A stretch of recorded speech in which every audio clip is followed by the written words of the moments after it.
Hey, Seth, Yeah. how does a crossfade work? Oh, let me tell you.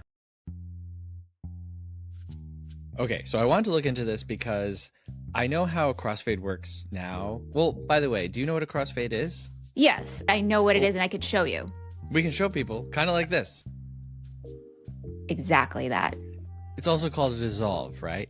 I was curious because I know how it works like digitally, right? You just like slide something onto your timeline and then it does it. But how did they do it way back in the day when film was on actual film, right? Crossfade, also called a dissolve, is when filmmakers and editors want to show a transition without just doing a straight cut, right? Which is kind of like this.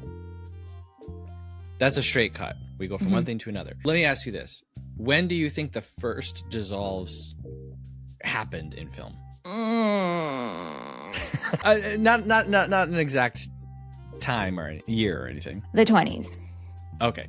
So there's examples of crossfades going all the way back into the early 1900s, right? Wow. So probably the most famous dissolve of all time is in The Godfather, when we go from Vito Corleone in the bed and it dissolves away, and like the tree that it dissolves to shows his mustache, right?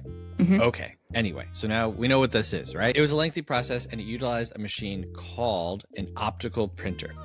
What an optical printer would do, as they would run take A or shot A, they would slowly close the shutter in sync with the frames.